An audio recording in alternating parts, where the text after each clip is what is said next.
Yo, what up, what up? For HYPEBEAST Radio, this is Manny, and this is Soundcheck, a show that looks to discover the origin story of your favorite artists and major players in the music industry. We ask the questions that you always wanted to get answered, and you never know who may pop by. Okay, so big news. HYPEBEAST Radio started off a year ago as just one single show. Today, the one show has successfully grown into the entire platform, which we're calling it Hype Radio. The platform is currently home to 3 shows. One is the show you're listening to right now, Soundcheck. The other 2 shows are the HBR show and the Business of Hype. And you can bet more shows are on the horizon. Now for the big news. As you might have noticed currently, by subscribing to HYPEBEAST Radio or Hype Radio, you're getting all 3 shows served up to you. Well, now we're going to separate them so that you can choose which shows you can want to subscribe. And I highly encourage you to subscribe to all 3. If you want to keep getting the HBR show and the Business of Hype, you need to now, like right now, subscribe to them individually. And you definitely want to do that right away because you never know who's going to drop by the studio. So whether you're on Apple, Spotify, or wherever you get your podcasts, search HBR show and Soundcheck and the Business of Hype and subscribe today. With the newest episode, we talked to Dom Kennedy and J305 to discuss forming OPM, the early moments in their career, crossing over from West Coast leaders to national names, staying true to themselves, and so much more. Welcome to Soundcheck. New episode of Soundcheck. This is probably going to be one of my favorites because I got 2 of my favorite artists.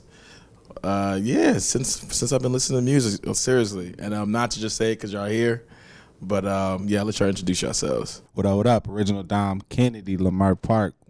What up? West Side J305. Nice. AKA Cinco. So history for me, I always been love hip hop, but then I remember there was this like a generation gap on the West Coast because everybody knows Snoop in that generation, and then the next it was very much so. I feel like it was like you, Dom, it was Nipsey. And it was like this whole group, but I gravitated to you because as an East Coast dude, and same thing with Nip, you put so much on game, like crazy game. And that's how I found out about Jay. And so I want to talk about what was life before From the West Side with Love. What was that like? That's a good question. I had already put out a couple mixtapes.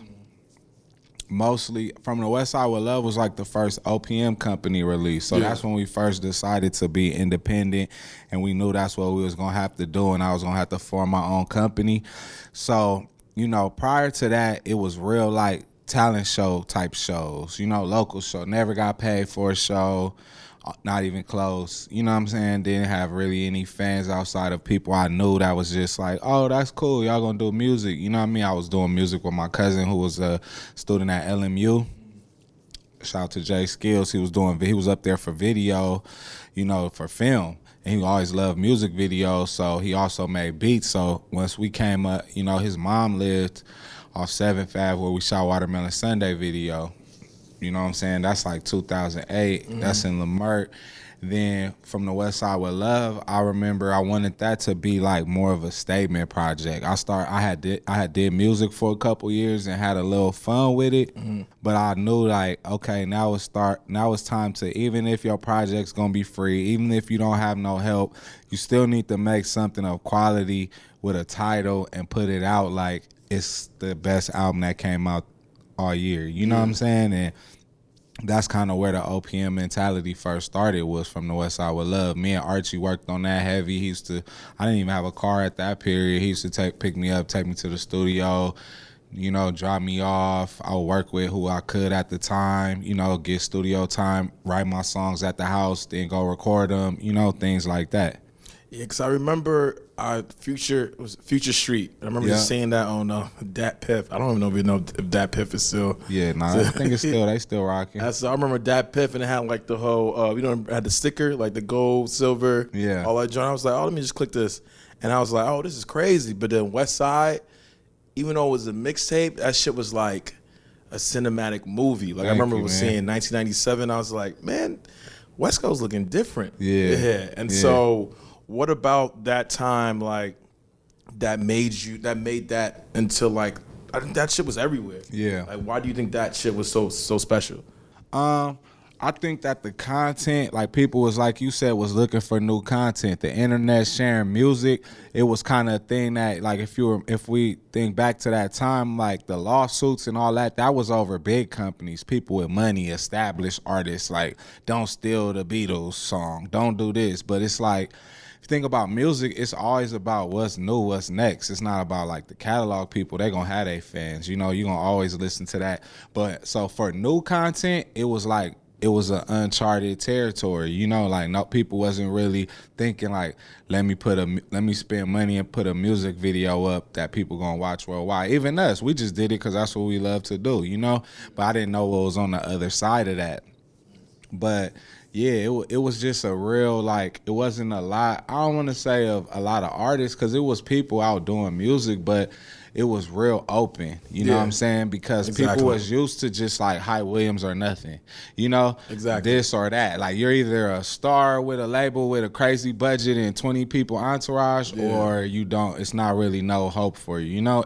My era kind of like broke that and took that and like threw it in the trash, you know, and kept going. Exactly, because it was, I feel like around that time, around 2010, 2009, 2008, it was a lot of like the Ushers, all that stuff. So it was like a lot of club, like these records, but then you had this, and then the model was perfect, other people's money. It was just like, this is our shit. Super independent from the bottom, and then we're creating what we bring you to our world, type vibe. It was real natural. How did y'all two meet? When was the first time y'all met? Man, we knew each other prior to rapping, and like, you know, he wasn't doing. We was just homies. You know, we used to go see other people perform. Exactly. And, you know what I'm saying, and go to little bars and like just being from LA. Being from LA, like. You know what I mean? Shit, we just see each other around just being in LA, and then it's like really I think what made us tighter was just we was into the same thing. Clothes, you know, shoes, shit like that, fashion, you know, then the music, and then, you know what I mean, then being on Fairfax every day, leaving our side of town, on the other side of the 10 and going to Fairfax. And then we was really the only two people really that was really from LA going over there besides like the other homie Glenn and Bailey. Yeah. And maybe a few others, but you know what I mean? That's definitely important too, because I think what was appealing around with y'all was just like y'all was from the West, but also y'all was like very much into streetwear culture. Like it was like y'all this is one of the first people I seen like just wearing, I don't know, like clothes, like oh shit, like got the fresh Cortez on, oh snap, the snapbacks. Like it was very like, oh shit. Nah, that's just life. That ain't really have nothing to do with music. You know, the music and the videos and photos or whatever, that kind of helps you get that out there. But like, to this day, like we buy our own stuff. We look how we want to look. Like we don't really, you know, everything I try to wear now is like custom. You know, I'm past like even what is on the radar. Like I wouldn't even be able to tell you, but I could walk through a store and see 1,000 things, and the one thing I pick probably will be different than everybody else's, you know what I'm saying? And it'll fit me. You know, that's kind of how I shop. Jay the same way. You know, we just got an eye for what we like. And Fairfax and like all of that back then was like the place where you could meet up and like meet people that was doing that. You know, like everybody had their own style. Everybody came from a store, whether shit was A-Life, you know, Supreme, Nick Diamond out there, you know, Bobby and Ben and their employees, like everybody, Fresh Jive was around at that time. Like everybody had their own look, and it was all accepted. And you might like buy a jacket from here, buy a hat from down here, buy some shoes from this person, get a t-shirt from Nick. You know what I'm saying? And then you will make like your own style. Really, that's how it was. So we kind of like that same way today. You know. Tell me about the beginning of OPM. Like, how did that idea come about, and where did the idea come about? Man, that came from my dad. Actually, he worked out here a long time ago in the early 2000s, like mid 2000s. So around that time, I'm like looking at the rap game. You know, I don't have no music out, but I'm always been a fan, and I've had the ability since young to like write raps, and I knew I did. But then as I got older a little bit, and I was like, man, maybe I should make a song or something. I started like being more serious about it.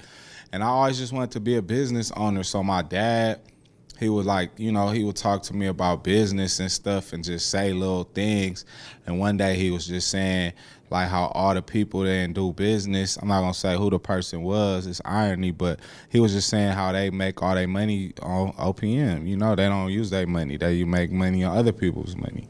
And I was like, when I had to fill out a fictitious business name, that was all I thought of, you know? I was like, we should just be an OPM company, you know what I'm saying? And everybody be like, what's OPM? That's the real name. Other people's money is like what it stands for, but officially it's the OPM company, and that's where it comes from, you know? I think why that appealed to me so much was because it was like the symbol. It's like the pinnacle of independence. Just exactly. we get the revenue. It could be taken a lot of different ways, but exactly, it's like with an independent spirit. Like, we making it work for everybody, you know what I'm saying? We gonna take the money that y'all give us, we gonna make videos, we gonna make y'all happier, we gonna make more money, we gonna make more things happen. That's really what the spirit of it is, you know? Now, that time, West Side with Love's come out, it's everywhere. Yeah. Like, everyone is like, yo, this is 2010. Everybody is in every block, like, yeah, this is it. 1997, boom, lift off. All like pretty much every single all went off. Yeah. What was like? Was you like shit? Oh, it's on. Like it's not. Like are you ready? No. I was like, I gotta get on the plane and do a show this weekend.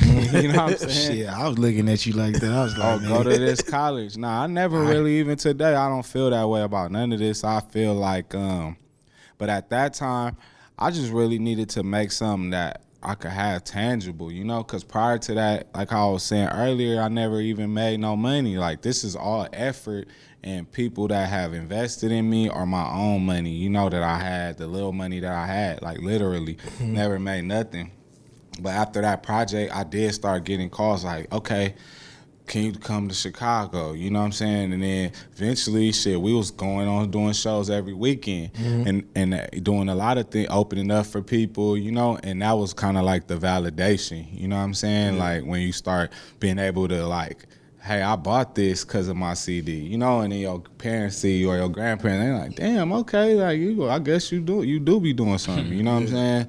Like that's what kind of marks like success, or you know, if you really getting paid for your time or not. So that's what it signified for me. But I was just always wanting to make more music, you know. Yeah. And then I like me and my friends, because we're like big fans, and so we call it the run, because you had West Side with Love, then you had West Side with Love 2, then original Dom Kennedy. You had Yellow Album. Yep.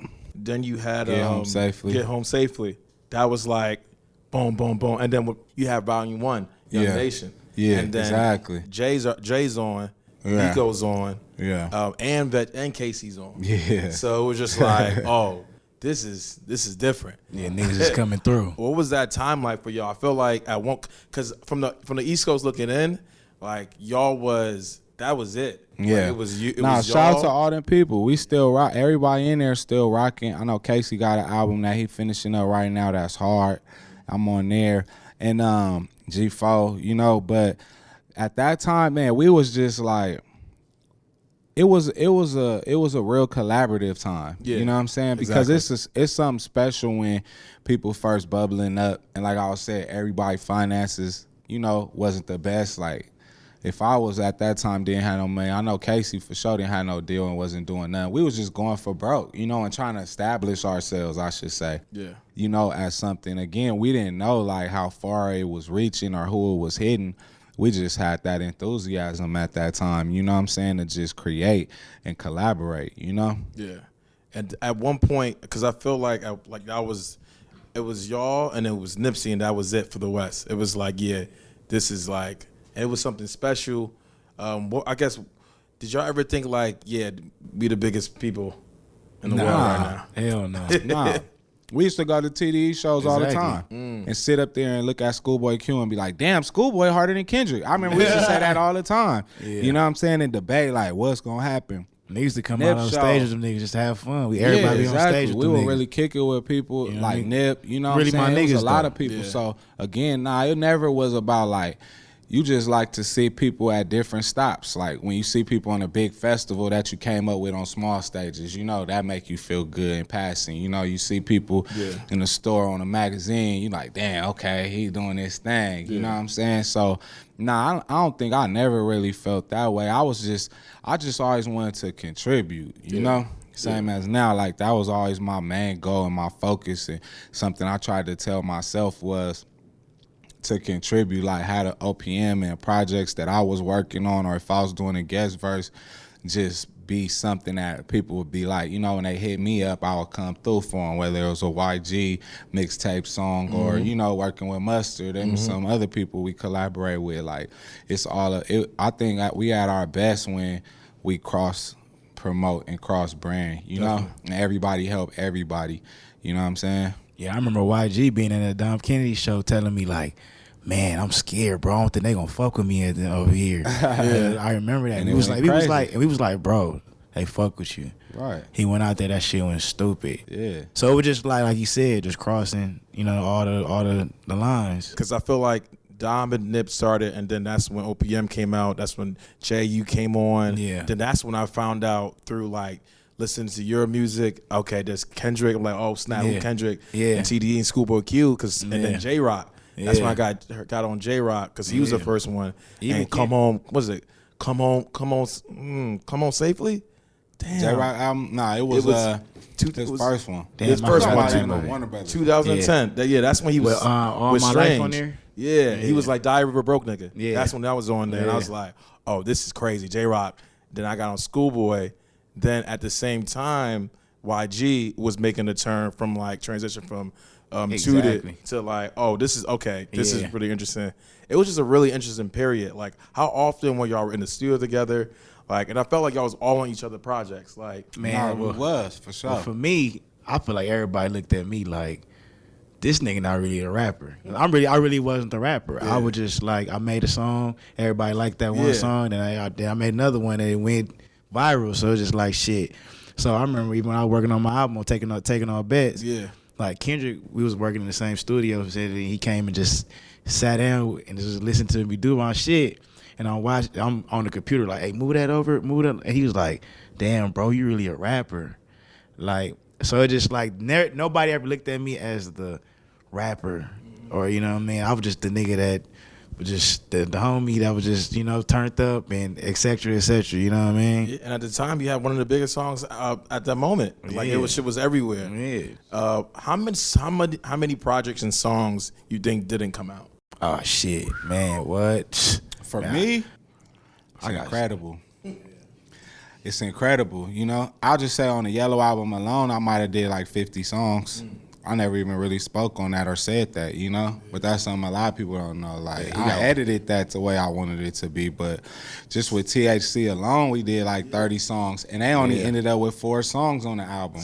You know, like different pieces of music, ideas, songs. Yeah. And just by the time stuff comes out, it is what it is. Like Volume 2 I just put out, I might have did like 20 or 30, 20-something to 30 around there, 25 to 30 songs. I had them all written down, just start chopping, you know, end up with 16. But yeah, so that for like the last, since 2010 and now, man, my lost tapes is incredible. I probably got at least, like 50 songs I could play, you know what I'm saying, that I didn't use or that I'm just not going to use because it doesn't fit a certain album at the time, you know? I just like as a fan, I always thought like, man, where did Dom? I feel like Dom and Casey maybe had a project together, or especially Dom and Nip, just on some like we the talked two sides about it.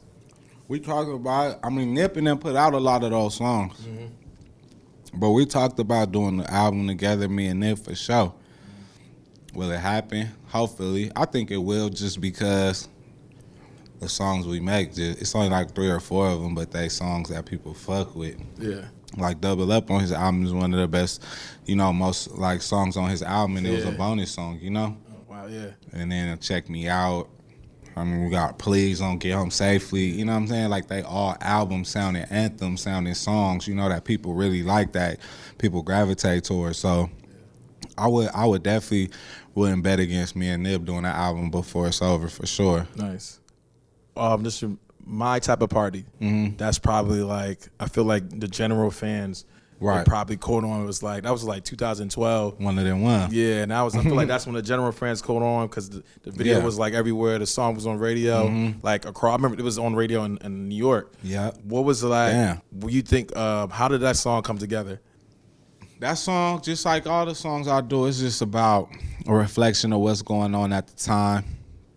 At the time, I'm making that Yellow album, and like I said, I'm probably 20-something songs in with THC, couple other producers that I'm building with. Mostly, I built that sound with THC, which is Rick Bricks and Axel. Axel actually did double up with another producer.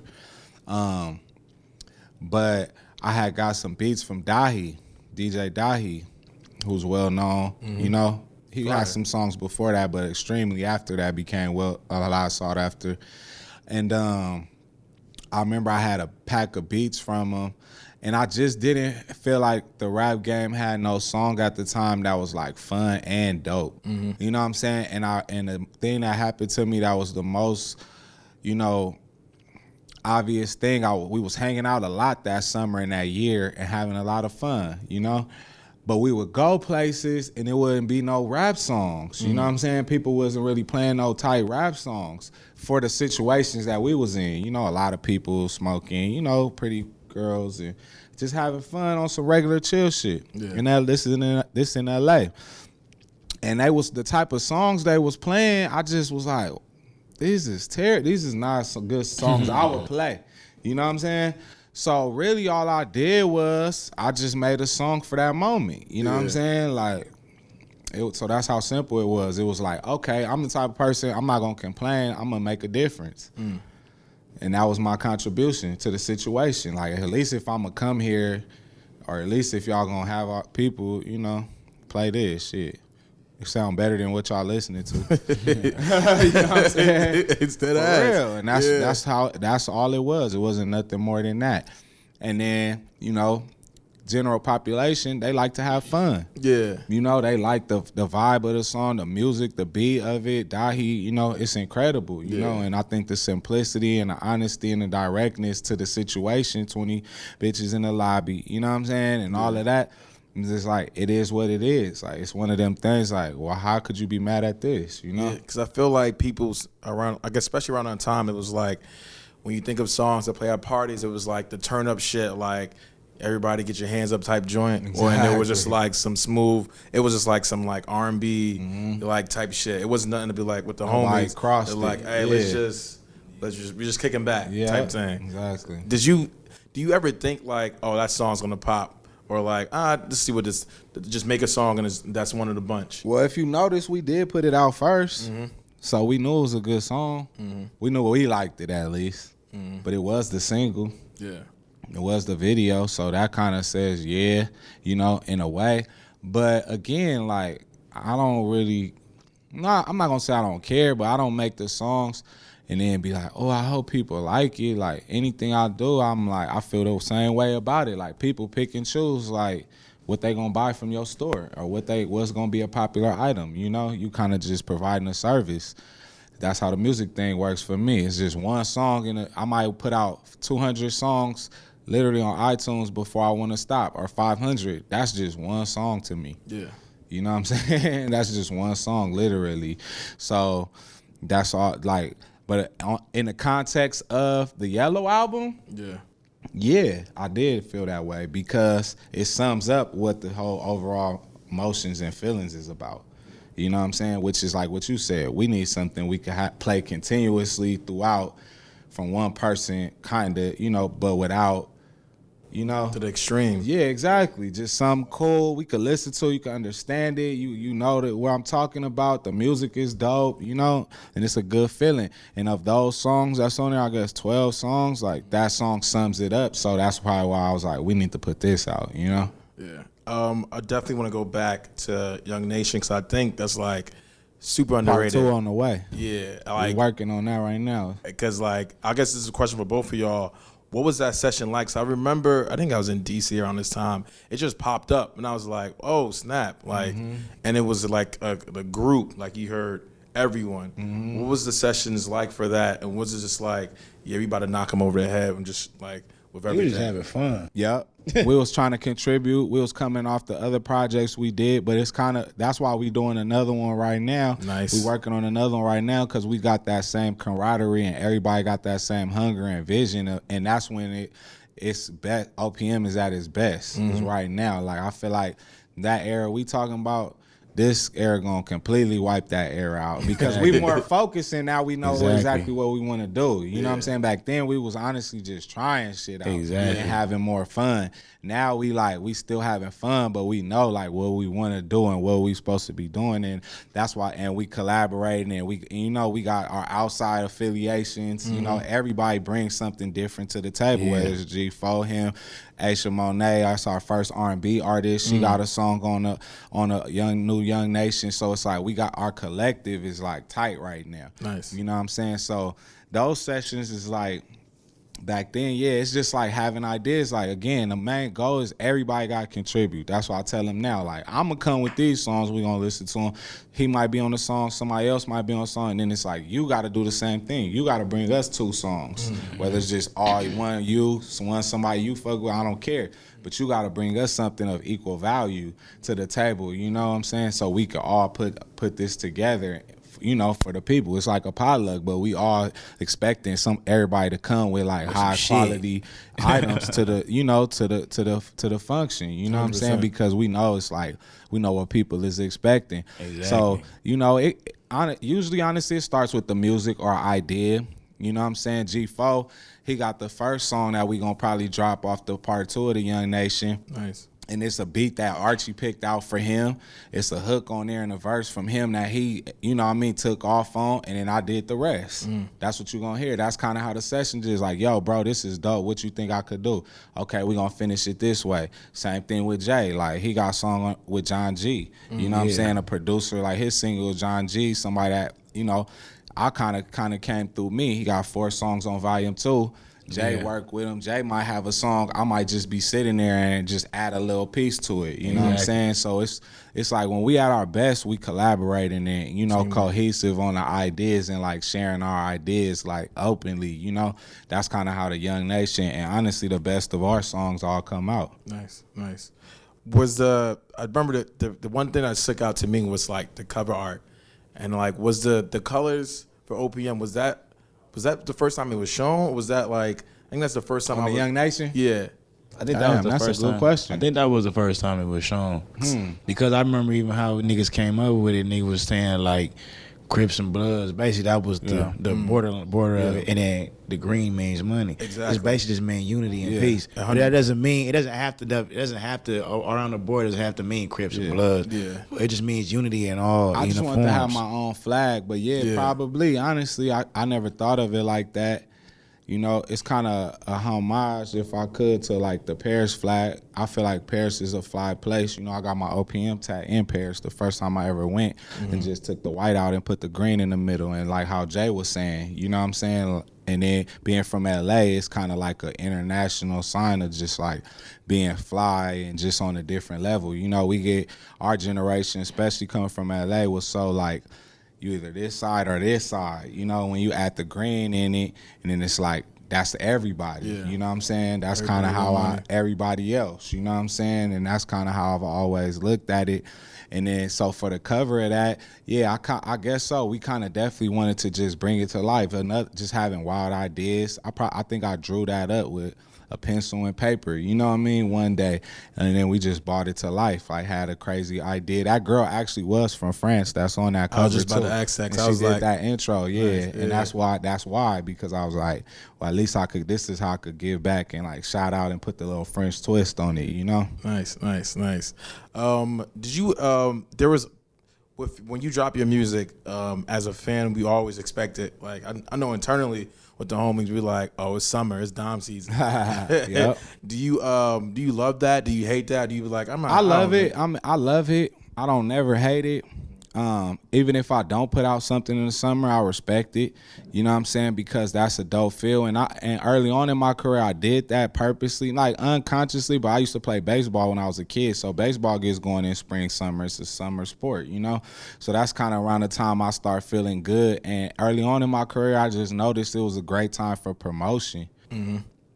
Cause people is more, you know, doing like my music is like how you said, like kick back, chilling. You could share it more, you know. So if in the spring, summertime, that's when you playing more music outside. That's when you sharing more things with people. You 100%. Interact with more people, and that was the kind of moods I was coming with. So I honestly would just use like spring, like March, April.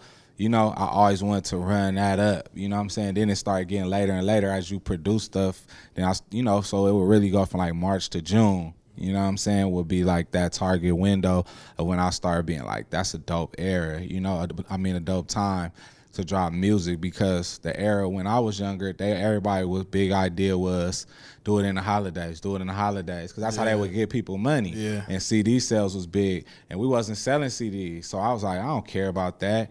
You know what I'm saying? I want to drop mines on a weekend in the summer, you know? And now if you look at the industry, that's what they do. They drop their shit on the weekend. I remember people telling me when I started, like, you can't do a CD on Fridays. Everything they told me that I could not do, these what these motherfuckers do now.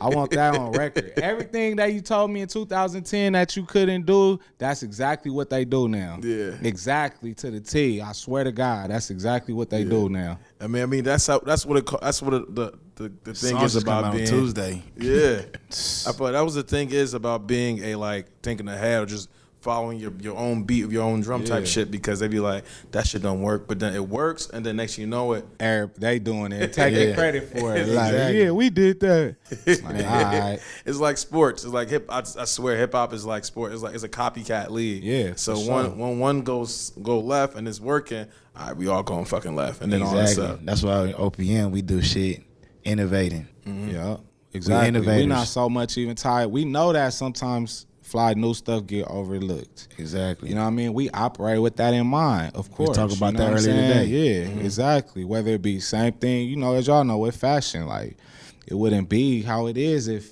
everybody did the same shit. Everybody understood it at first. Like that's against the point, you know what I mean, of doing what you do. Like you doing it for the people that know, but you trying to also introduce something. Exactly. An idea, a style, a look that maybe people never even heard or seen before. And you gotta be okay with, you know, people not being understanding that as well. You know what I'm saying? And then, like you said, the ultimate revenge is you come back a year later to the same town and everybody look like you. And then you're like, damn, when I was here, nobody wanted to talk to me. You know what I'm saying? When I came in the building, nobody wanted to give me a deal.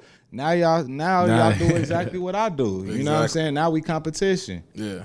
I remember, like, just back on the Fairfax shit, wearing the streetwear shit. We'll be wearing streetwear and all that, and mixed with a little bit of designer shit or whatever. Yeah. And a nigga will be wearing a whole Gucci outfit, and the girls be like, oh, he's fly. But we like, all right, well, I guess that's fly to you, but you know what I mean? He's like a mannequin. Exactly. You know what I'm saying? So just like, now you look at the game, all the high designers take from the streetwear. 100%. It's crazy. It's crazy.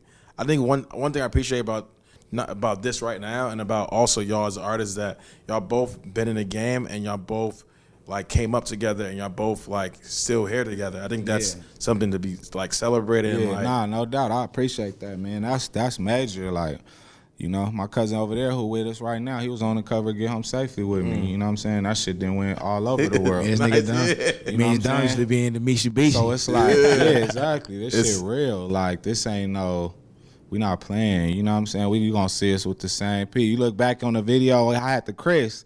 In the video I dropped today, we had the Chris and El Pollo Loco. And when I come around, you know what I'm saying? So it's like, the people that really know, they know. Like, we ain't really, you know, we gonna get worse, really. We gonna get worse. We gonna get flyer. We not gonna switch it up or like change or fall back or like be like, nah, we didn't mean that. Like, hell no, we gonna do it bigger. You know what I'm saying? How did Half a Milli come together? Half a Mil with Headboy, courtesy Half a Mil. Shout out to Headboy, man. That came together just like, honestly, I've been working with Head. That's been my dog since like 2011, I would say. We actually had the same like kind of manager at one point when he was had Surf Club, him and Chasing Cash. Yeah. And we kind of had the same manager around the time you were saying 2010, and she was shout out to Erica Grace, and she worked at Interscope, and she was real adamant about all her artists and people she liked knowing each other and working with each other and meeting. So that's how I met around that time. So he was always the same dude, cool, about his music, about his beats. Like, that's what he cared about. You know what I'm saying? If you want to get something done, he to do it. If you don't, you not gonna know him, you know? So 2 years ago, we linked back up tough, like, let's just vibe out, you know? He not on the label no more. He done made, since then, Grammys and pop smashes and millions of dollars. So we linked back up about 2 years ago, like, let's just work. We just gonna go in every day, have fun. I'm like, cool. We at this point, we way different than the kids when we was kids when we first met. You know, we grown now, got shit popping. So I'm like, cool, it's my dude. We pulling up, we start doing songs. You know, he like, whatever you want to do. So we doing songs, I'm rapping, you know, picking out beats. But also he would start playing me songs that he was working on, where he was rapping. And I really liked them. You know what I'm saying? I really liked them. I was like, damn. So I would do a song, and I would hop on the song he did. Then we would work on some shit, and I'd be like, do this hook for me. I think that's exactly what it was. I had a song, and I was like, I want you to do the hook. And I think he was kind of shocked, like, damn, nobody never asked me to rap on a song before. And then after that, I was like, you know what? I think we should just try something different instead of just trying to make a song just for my album that I could run with. You know, because I'm like, we could do that too. I'm always put out Dom Kennedy album. But I was like, it's something different, man, because I like how he was rapping and obviously the fact that he make all the music. And I'm just like, let's just try to stack up as many songs as we could and have fun with it and do, you know, create something else. And that's kind of how we got going with that. Nice. Yeah. It's, I guess, leads to the next question. What like motivates you now? Because you've been making music since what? When was the first tape? 08, 10 years now. Yeah, I'm 10 years in the game. I think the future still motivates me, man. Having a dope vision and creating, and it's like the ideas. If I don't have an idea or if I don't see it, I'm not gonna rock it. You know what I'm saying? If I don't have an idea or a vision for the future for an album, I'm not gonna create it. You know what I'm saying? And it's like, I still have that hunger. Actually, it's worse now because it's for me and all my company and all my artists, but it's just to create the future, you know what I'm saying, through music, create a sound and document what we got going on, you know, through the music, over the flyest music possible, you know, and I still feel like that has yet to be accomplished. I feel like I've made some contributions. I feel like any artist, they'll tell you that, you know, we've done some things here and there, but 2019, somebody gotta have the best album. I already got a couple songs for mine. You know what I'm saying? That's how I look at it. So that's my goal for 2019, you know? I can't tell you nothing after that, but that's honestly my vision, you know, is to have the flyest album that ever came out. Not of 79 to today. You know, when I'm going forward, that's the ideas that I have. Like, how could I fuck up all of this? And then when a kid hear this, in 10 years from now, they could be like, damn, if I never heard this album, I wouldn't even be in rapping. You know what I'm saying? Like, that's the goal. If I never seen y'all do this in the video, I would not have did it. You know what I'm saying? If I never seen how y'all carried yourself, I would not have did it. And I know they out there because that's what being on the road and these shows and all of this, it does. It brings it closer to you. So it's like, they listening. That's who listening. That's who spread my CD out here. That's who in Chicago put so-and-so up on it. You know what I mean? So that's where my hunger comes from when I'm like making music and thinking about a project. It's always like tomorrow, really. You know what I'm saying? Because by the time it come out, I'm like, damn, this shit gotta really, you know, gotta shake things up, gotta contribute and hit and move the needle in terms of like, you know, however it go, people that hear it, they affected by it. Like, yo, I understand this. This is different. You know what I'm saying? This ain't the everyday. It's more detailed than that. It's more custom. Like I was saying earlier, that's how I try to do my music. Like, I'm a designer, you know, in a high fashion game. Like, I don't want to use the same buttons that everybody else using, so it don't matter to me. You know what I'm saying? I'm gonna look for a different hoodie. I'm not, you know what I mean? It's like, it's nothing. I could, you know, I'm that detailed with it. So it's a process though, man. It's a process. It's always, you know, for me about the music and the people that I work with. Do you like, I guess as an artist and you progress and you you the type of person like if I see people do this, I'm gonna do that, do something different. Yeah. Do you look at people to be like, I guess fans to be like, damn, like Dom sounds different, or like stuff like that? Do you look at that and be like, am I doing something different? Do you think you sound different, or do you just be like, yeah, I do. Hell yeah, I do. I think on everything, on every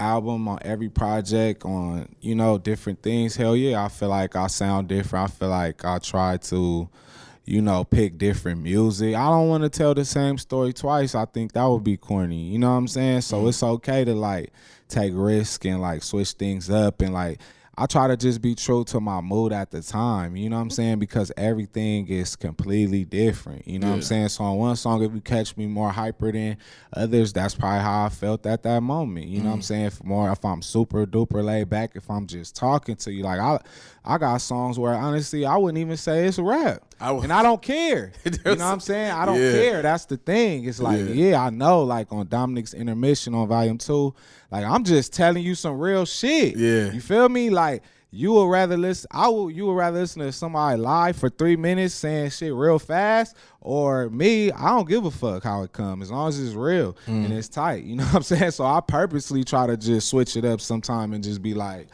this what happened, you know what I'm saying? This what's going on, you know what I mean? Because I know everybody could understand that. And for both of y'all, do y'all see anyone that resemble y'all movement that's happening right now?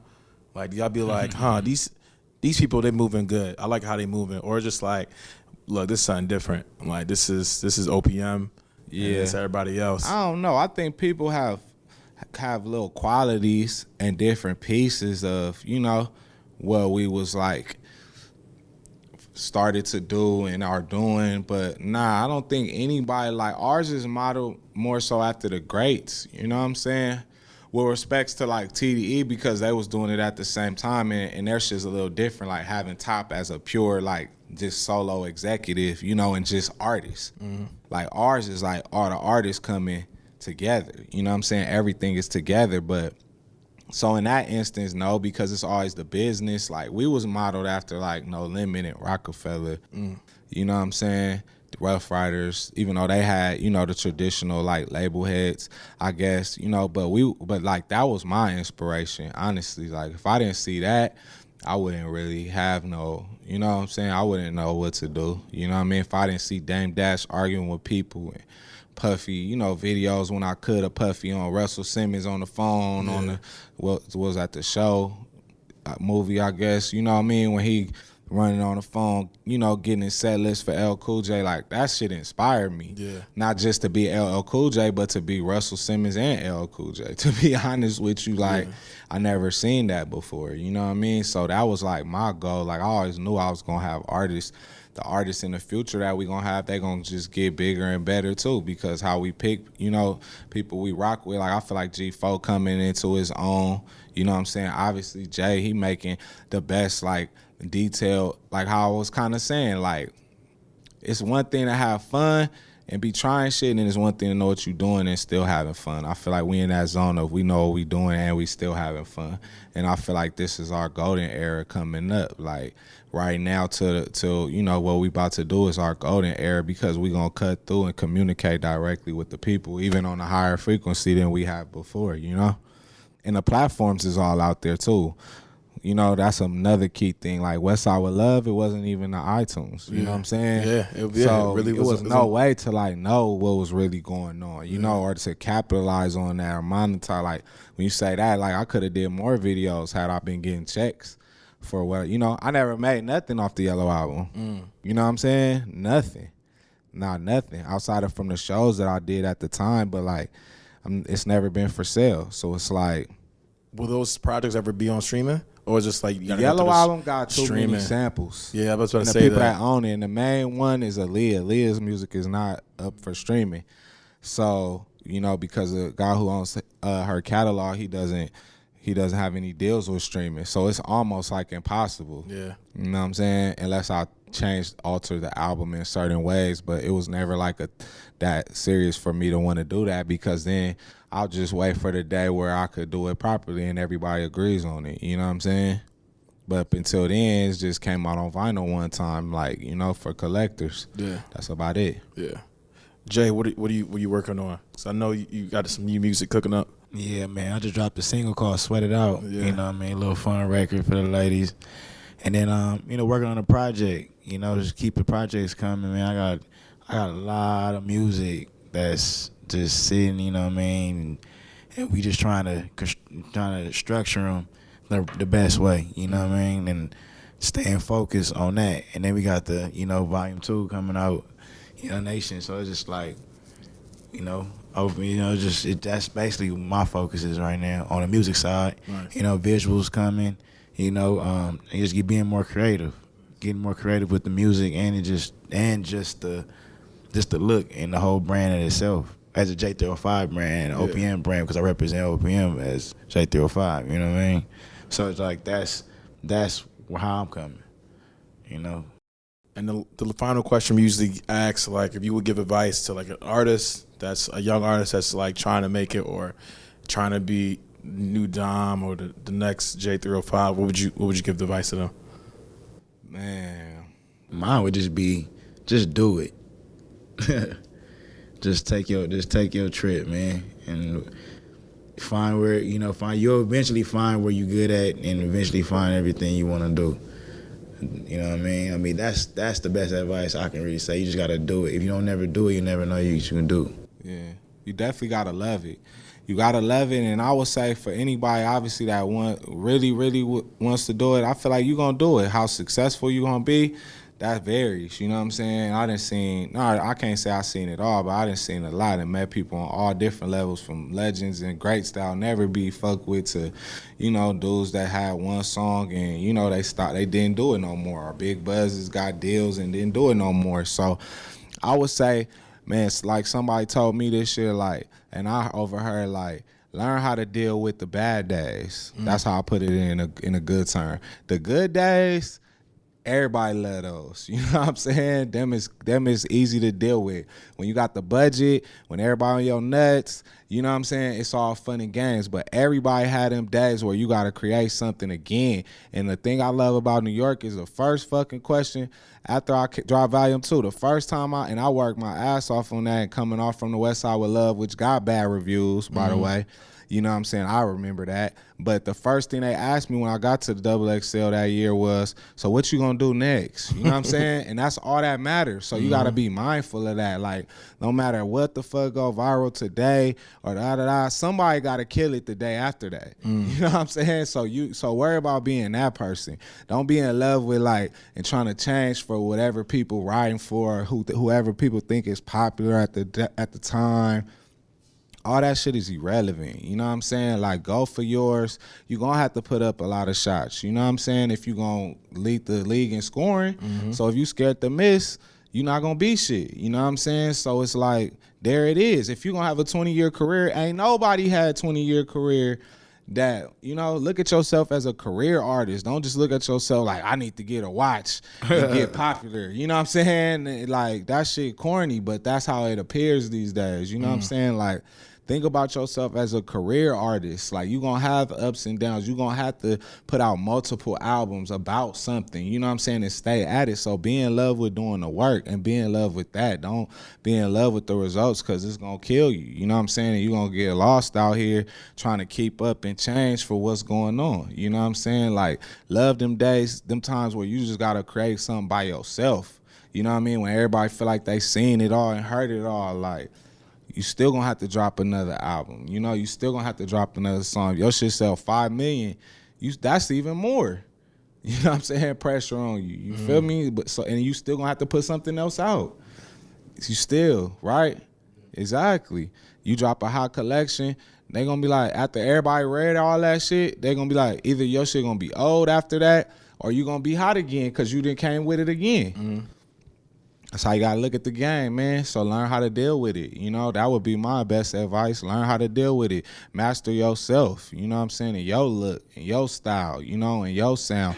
And don't let nobody take that away from you. You know, outside of management, producers, crew, groupies, like, all that shit is replaceable. You know what I'm saying? It's about going hard for yours and representing your shit every day. You know what I mean? Regardless if you got somebody kissing your ass or not. A lot of people, they don't know how to do that. You know what I'm saying? And it's like, I feel like I done mastered that at this point, and I done proved that. So now we just gonna keep rocking and make more history, and you know what I mean, and make sure that they honor us and remember us the way that they supposed to, you know, for our contributions, and that's all we want. Perfect. Thank you.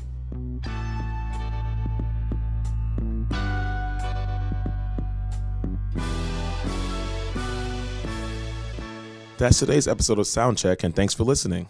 You can listen to more episodes of Soundcheck and keep up with everything HYPEBEAST Radio at hypebeast.com/radio. Subscribe to Soundcheck on Apple Podcasts, Spotify, SoundCloud, or whatever you listen to podcasts on. Feel free to reach out to me on Twitter at ECM_LP and follow HYPEBEAST Music for more original content and music news. Let us know who you'd like to have on the show, and thanks for listening.